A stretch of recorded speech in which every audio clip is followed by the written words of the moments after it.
Управниот суд ја уважи тужбата на овластениот представник на листа на кандидати за избор на пратеници во собранието.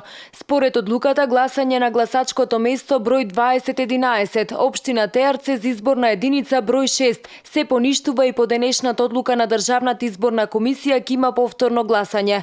Одлуката која што управниот суд ја донесе, со која се укинува решението на ДИК, со кое се одбија приговорите на СДСМ за избирачкото место 2011 во Теарце, е несоодветна со досегашната судска пракса. Според ВМРО ДПМН се работи за обид за изборен инженеринг, односно СДСМ има точно таргетирана група на гласачи, со кои ќе се обиде на прегласувањето да ја украде изборната волја на граѓаните со прегласувањето.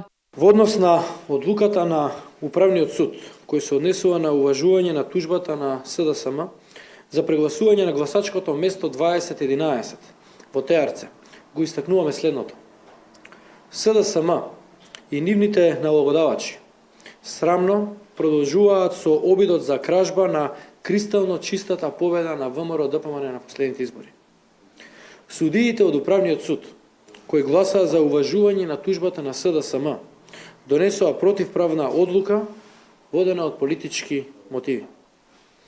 Притисоците врз судот, кои се случуваа од СДСМ, медиумите блиски до СДСМ, како и некои други фактори, однадвор, вродија со плод да доведе до скандалозен правен преседан, кој говори за политичка мотивираност во одлучувањето, наместо водење според правни факти и докази.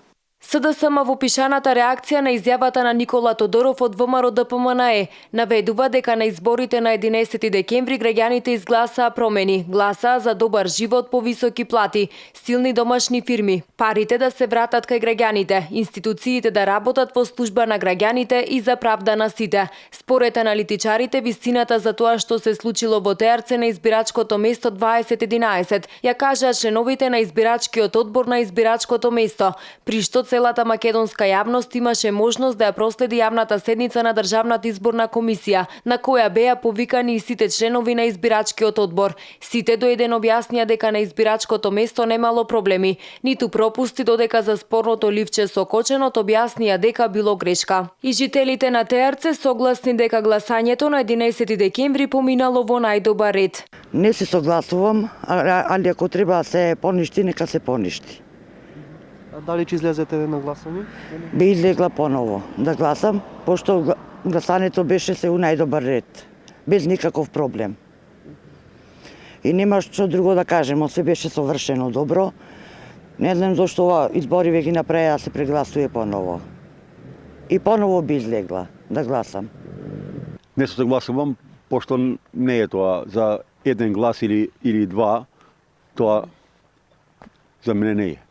А дали ќе излезете на гласање? Не. Па тоа изборната комисија знае најдобро. Ние не може граѓаните, не може да решиме такви проблеми. А дали ќе излезете на гласање во недела? Ако има, ќе излагамо. Не знам дали има за Теарце. Ќе излагамо. Дали се согласувате со поништувањето на гласачкото место 2011? Па видиш, ја по моје сметам дека беше регуларно, па ако веќе се инсистира, може да се прегласаш, не знам. Не е до мене, мислам. А дали ќе излезете на гласање во недела? Да, се разбира. Денеска анкетираните велат дека и во недела повторно ќе излезат на гласање и се надеваат дека и гласањето на 25-ти ќе помине во мирна, фер и демократска атмосфера.